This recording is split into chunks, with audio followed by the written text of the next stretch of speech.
నమస్తే అమ్మా. మండన మిశ్రుని దగ్గరికి వెళ్ళారని చెప్పి ఆ ఆదిశంకరాచార్యులు వారు చక్కగా తెలియజేశారండి. వారికి అలాగే వీరిద్దరికీ మధ్య శాస్త్ర చర్చ అనేది జరగబోతుందన్నారు. అట్లాగే ఆవిడ ఉభయ భారతి గారు ఇద్దరికీ కూడా ఒక 2 దండలు వేసి ఆ చర్చ అనేది మొదలు పెట్టారని చెప్పి అన్నారు. ఎవరు గెలిచారు, ఎలా గెలిచారు అనేది తెలియజేస్తానని చెప్పారు. అమ్మా, ఇది అసలు మొత్తం శంకరాచార్యుల వారి ఘట్టమంతటిలో ఇది చాలా గొప్పదైనటువంటిది. అంటే ఇంత చర్చ చేయగలిగినటువంటి వాళ్ళు శంకర్లతో మానవ మాతృలైనటువంటి వాళ్ళు ఇంకొకళ్ళు లేరు. వ్యాసుల వారు చేశారు, ఆయన 8 రోజుల పాటు అక్కడ చర్చ జరిగింది. కానీ ఇది 6 రోజులే జరిగిన ఇలా శంకర్లతోటి ఉదయం రాత్రి వదిలిపెట్టకుండా చర్చ చేస్తూ ఎక్కడెక్కడ వాళ్ళందరూ వచ్చి కూర్చున్నటువంటి చర్చ ఇది 6 రోజుల పాటు. 6 రోజుల పాటు ఎందుకయ్యా అంటే సాక్షాత్తు జైమిని శిష్యుడు, సాక్షాత్తు శంకరాచార్యులు వారు ఇద్దరు వాదనలో కూర్చున్నారు. చక్కగా ఆయన ఇంట్లో తద్దినము కార్యక్రమము అన్ని ఏర్పాట్లు చేసేసుకున్నారు, శ్రాద్ధాదులు పూర్తి చేసుకున్నాడు. మరుసటి రోజు ఉదయం తర్పణాలు అన్నీ పూర్తి చేసుకొని కూర్చున్నారు ఇద్దరు. కూర్చోగానే మరి ఉభయ భారతి అమ్మవారు ఇంతమంది చర్చలు వినటానికి వచ్చారు, వీళ్ళందరికీ భోజనాలు పెట్టాలి, మళ్ళీ ఇక్కడ కూర్చుండే వాదన వాళ్ళకి వంటలు వండాలి, యతులకి పెట్టాలి, వీళ్ళకి పెట్టాలి, వడ్డన్లు వంటలు పెద్ద స్థాయిలో ఏర్పాట్లైనాయి. మాహిష్మతి పట్టణం అంతా ఒక వేడుకగా నిండిపోయింది. ఎందుకు? బ్రహ్మదేవుడు శివుడు చర్చ చేసుకుంటున్నారు. ఏ స్థాయిలో ఉంటుంది కాబట్టి కూర్చున్నారు. అమ్మవారు మరి ఆడవాళ్ళకి ఎంత ప్రాధాన్యత చూడండి. అప్పట్లో ఒక ఉభయ భారతి అమ్మవారు ఇద్దరు మహాపండితులు కూర్చొని చర్చ చేస్తుంటే ఆ చర్చలో ఎవరు గెలిచారు ఎవరు ఓడిపోయారు అనేది నిర్ణయించడానికి ఒక స్త్రీకి ఇచ్చారు అంటే ఆ కాలంలో స్త్రీకి ఉన్న ప్రాధాన్యత ఎంత. ఏదో మన వాళ్ళందరూ చెప్తారు ఇంటి బయట పక్కన పెట్టారు, మూల పెట్టారు అని రకరకాల చర్చలు. అలాంటివి ఏమీ లేవమ్మా. పూర్తిగా చక్కగా అక్కడ కూర్చొని ఆవిడ్ని శాస్త్ర చర్చలో న్యాయ నిర్ణేతగా పెట్టారు. సరే, ఆవిడ మంచివి 2 దండలు తెచ్చి ఇరువురికి అక్కడ పెట్టింది, మెళ్ళో వేసుకోమంది. ఇరువురు మెళ్ళో వేసుకున్నారు. ఎవరి శాస్త్రమునందు చర్చ బలహీనమైతే, ఎవరి శాస్త్ర చర్చ నిలవలేకపోతే వాళ్ళ మెడలో దండ ముందు వాడిపోతుంది అని చెప్పింది. భర్తకో దండ, ఆదిశంకర్లకో దండ ఇచ్చింది.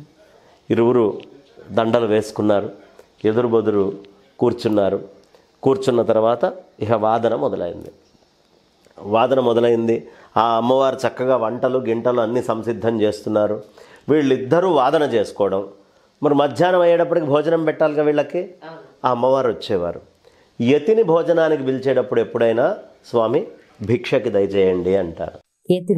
యతిని అంటే స్వామీజీ సన్యాసిని పిలిచేటప్పుడు అన్నం తినడానికి రండి, భోజనం పెట్టాను తిందురు కానీ ఈ మాటలు వాడకూడదు పద్ధతి. యతిని ఎప్పుడైనా సరే భిక్షకి రండి అని పిలవాలి. భిక్షకి రండి అని పిలిచింది శంకరాచార్యుల వారిని. తర్వాత పతిని ఏమంటే దేవతార్చనకి రండి అంటే భర్తని కానీ మిగతా వాళ్ళని కానీ భోజనానికి రమ్మంటే అన్నం తినడానికి రండి అని పిలవకూడదు, దేవతార్చనకి రండి అని పిలవాలి. సరే, అలాగే ఆ తల్లి వచ్చింది, భిక్షకి రమ్మంది, దేవతార్చనకి రమ్మంది. ఇద్దరు వెళ్ళారు. ఈ పందెం ఏమిటి ఈ ఇద్దరికి అంటే శంకరాచార్యుల వారు కనుక ఓడిపోతే ఆయన సన్యాసాశ్రమం వదిలి గృహస్థాశ్రమ స్వీకారం చేయాలి. అంటే మొత్తం తెల్లబట్టలు మొత్తం అంతా మళ్ళీ మారిపోతుంది. మండనమిశ్రుడు ఓడిపోతేనో సన్యాసాశ్రమం తీసుకోవాలి. ఇది ఇద్దరికి ఒప్పందం. సన్యాసాశ్రమం భర్తకి తీసుకోవాల్సి వచ్చినటువంటి దానికి న్యాయ నిర్ణేతగా ఆవిడ్ని పెట్టారు. కారణం ఏమిటి అంటే ఆవిడ అంగీకారం అయితేనేగా ఈయన సన్యాసం తీసుకుండేది. కాబట్టి న్యాయ నిర్ణేతగా అంగీకారము ముందు ఇచ్చేసినట్టయితే సన్యాసం ఆటోమేటిక్గా ఆవిడ ఒప్పుకున్నట్టే కదా. అందుకని ఆవిడ మధ్యలో నిల్చోబెట్టారు. సరే, ఇద్దరికి చక్కగా వెళ్ళారు, వచ్చారు, మళ్ళీ చర్చలు చేసుకుంటున్నారు. మొట్టమొదట కర్మ సిద్ధాంతం చాలా గొప్పది అని వేదంలో అనేకమైనటువంటి విషయాలను ఆయన తీసుకొచ్చి చూపిస్తున్నాడు. అవన్నీ ఉపనిషత్తు వాక్యాలు, ఇతరమైనటువంటి వాక్యాలను తీసుకొని వచ్చి పూర్తిగా ఖండించి శంకరాచార్యుల వారు ఆయన ప్రతిపాదన చెప్తున్నారు. కొంత అయిపోయేటప్పటికీ కొంతకాలం 2 రోజులు అయ్యేటప్పటికీ ఈయన కర్మ సిద్ధాంతం మీద నిల్చోలేకపోతున్నాడు, శంకర్లతోటి వాదన చేయలేకపోతున్నారు మండనమిశ్రుల వారు. ఇంకేం చేయాలో అర్థం కాలేదు. అప్పుడు వెంటనే ఆయన మళ్ళీ గేరు మార్చినట్టుగా మార్చి జీవేశ్వర భేదము అనే దాని మీద, జీవేశ్వరులు అభేదము అని శంకరాచార్యులు వారు, ఇద్దరికి భేదం లేదు, జీవుడు ఈశ్వరుడు ఒకటే అని శంకరాచార్యులు వారు. కాదు జీవుడు వేరు ఈశ్వరుడు వేరు అని మండన మిశ్రుడు. ఈ ఇద్దరి మధ్యలో దాని మీద చర్చ మొదలైంది. 6 రోజులు అయింది. 6 రోజులు అయ్యేటప్పటికీ మండన మిశ్రులు వారు నిలవలేకపోయారు. అసలు ఆయనతోటి కాలేదు.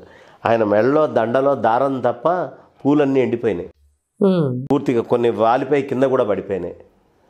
ఆ రోజు వచ్చింది అమ్మవారు. వచ్చి ఇద్దరిని పిలవాలిగా, ఏమండి ఇద్దరు భిక్షకి లేవండి అంది. భర్త ఓడిపోయాడని చెప్పలా, ఇద్దరూ భిక్షకి లేవండి. అంటే వీరు కూడా భిక్ష అంటే ఏమిటి, ఆయన సన్యాసానికి యోగ్యుడయ్యాడయ్యా, భిక్షకి లేవండి అనేటప్పటికీ అర్థమైపోయింది మండన మిశ్రుడికి. ఏం చేయాలో అర్థం కాలేదు. వెంటనే ఎలా జైమిని వారు చెప్పినటువంటి సూత్రం తప్పేలా అవుతుంది అంటే, కాదు, జైమిని వారు చెప్పినటువంటి సూత్రాలు అట్టడుగునున్నవాడు ఒక స్థాయి లేవడానికి అవసరమైనంత మటుకే చెప్పారు. దీని యొక్క పరమ లక్ష్యం కూడా జీవబ్రహ్మాత్మ్యైక ఏకత్వమే, అంతే తప్ప ఇంకా ఈ రెండిటికంటే వేరే ఏం లేదు అని చెప్పి అక్కడ శంకరాచార్యులు వారు చెప్తే అప్పటికి మనస్సు ఇంకా స్వాంతన చెందల మండన మిశ్రుడికి. జైమినిని ప్రార్థన చేశాడు. జైమిని ప్రత్యక్షమయ్యాడు. గురువుగారు ఏమిటంటారు, మీరు రాసినటువంటి సిద్ధాంతం పూర్ణం కాదు, ఇక్కడికే అంటున్నారు అంటే, శంకరులు చెప్పింది నిజమేనయ్యా, వచ్చింది సాక్షాత్తు శంకరుడే, కాబట్టి గెలిచినటువంటిది ఆయనే చెప్పాడు. అప్పుడు ఇక ఆయన శంక మొత్తం పూర్తయి శంకరాచార్యుల వారికి సాష్టాంగం సాకిలబడి, క్షమించండి స్వామి, మీ అంతటి వారితోటి నేను వాదన చేశాను అని. ఇంకా శారదా అమ్మవారు వెళ్ళిపోబోతోంది, అంతర్ధానమే అయిపోయింది నా పని, నా అవతారం పూర్తయిపోయింది, నేను వెళ్ళిపోతాను. ఎలా శారదా అమ్మవారు శాపవశాత్తు భూమి మీదకి వచ్చింది. ఆవిడే ఉభయభారతిగా పుట్టింది. మండన మిశ్రుడు బ్రహ్మ. ఆవిడ సత్యలోకానికి వెళ్ళడానికి సిద్ధమైతే శంకరాచార్యులు వారు వనదుర్గా మంత్రంతో బంధించారు. ఆవిడని వెళ్ళని ఇలా ఆపేశారు. ఎందుకని ఆపి, అమ్మా కలియుగమైందాకా నువ్వు ఇక్కడే భూమి మీద ఉండి మా అందరినీ అనుగ్రహించాలి అని చెప్పారు. అని చెప్పి శంకరాచార్యుల వారు ఆ మాట అనేటప్పటికీ, లేదయ్యా, అయితే నువ్వు గెలిచింది సగమే. భార్యాభర్త ఇద్దరు కలిస్తే కదా భార్యాభర్త ఒకటయ్యేది. నువ్వు గెలిచింది భర్త మీద అంటే సగమే గెలిచావు, నా మీద ఇంకా గెలవలేదు కదా అని సరస్వతి అమ్మవారితోటి వాదన మొదలుపెట్టారు. సరస్వతి అమ్మవారితోటి వాదన మొదలుపెట్టి సరస్వతి అమ్మవారిని ఇక కూర్చోబెట్టి మాట్లాడటం మొదలుపెట్టారు. ఆవిడ గమనించింది, శాస్త్రంలో శంకరుడితోటి ఇక మనం వాదన చేయలేము. ఓ చిన్న పన్నాగం పన్నింది ఆవిడ. ఆవిడేం ఆడవాళ్ళకి సహజ పాండిత్యం, స్త్రీలకి సహజ పాండిత్యం, పురుషుడికి ప్రయత్న పాండిత్యం. అందుకనే మనకు ఆర్టీసీ బస్సుల లోపల స్త్రీలకి మాత్రమే అని రాస్తాడు కానీ పురుషులకి మాత్రమే అని రాయడు. ఎందుకంటే పురుషులకి ప్రయత్న పాండిత్యం కాబట్టి చదివి తెలుసుకోవాలి ఇది స్త్రీలదని. ఆ స్త్రీలకి మాత్రమే అనగానే స్త్రీలకి సహజ పాండిత్యం కాబట్టి వెనకాల పురుషులు కూర్చుంటారులే అని వాళ్ళు అర్థం చేసుకోగలరు, సరదాగా చెప్పుకోవాలంటే. అయితే ఇక్కడ ఆవిడ వెంటనే ఏం చేసిందంటే, మెల్లిగా మాటల్లో కామశాస్త్ర ప్రస్తావన తెచ్చింది. కామశాస్త్రం గురించి అడిగింది. ఇప్పుడు శంకర్లు ఎన్నో ఏట సన్యాసం తీసుకున్నారు? 8 సంవత్సరాలు. 8వ ఏట సన్యాసం తీసుకున్నారు మానసికంగా. ఇప్పుడు శంకరాచార్యులు వారు కామశాస్త్రం గురించి మాట్లాడితే నీకెట్లా తెలుసు అని అడుగుతారు. ఆయన సర్వజ్ఞుడు అయ్యే అవకాశం లేదు. చెప్పలేదంటే నీకు తెలియని విషయం ఒకటి ఉంది కదయ్యా, ఇప్పుడు నేను గెలిచినట్టే కదా. చాలా చిక్కులో పెట్టింది శంకరాచార్యులు వారిని ఆవిడ. శాస్త్ర చర్చలు అంటే చేస్తారు కానీ ఇవన్నీ తీసుకొని చెప్పమంటే ఎక్కడి నుంచి చెప్తారు, చెప్పలేరు. కాబట్టి ఇక శంకర్లు వెంటనే లేచి, అమ్మ అర్థమైంది, నువ్వు చెప్పినటువంటి మాటలో స్వారస్యం నాకు అర్థమైంది, నాకు ఒక 1 నెల రోజులు గడువు కావాలి. అప్పటికి 8 రోజులు అయిపోయింది చర్చ. మండన మిశ్రుడితో 6 రోజులే, ఇక్కడికి అమ్మవారితోటే పెద్ద చర్చ 2 రోజులు, 15 రోజులు మొత్తం. అమ్మవారితోటి శంకరాచార్యుల వారికి అయిన చర్చ 15 రోజులమ్మ. అంటే ఏమి చెప్పినా అమ్మవారు ప్రతిపాదిస్తూనే పోతోంది. ఆవిడ పాండిత్యం ఎంత.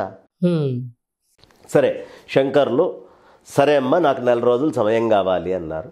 ఈ 1 నెల రోజుల సమయం తీసుకొని శంకర్లు ఏం చేశారు, ఎలా ముందరికి వెళ్ళారు, పరకాయ ప్రవేశ విద్య శంకరాచార్యుల వారి దగ్గర ఉన్నటువంటిది ఏమిటి, ఇవన్నీ రేపటి రోజున చెప్పుకుందామమ్మా.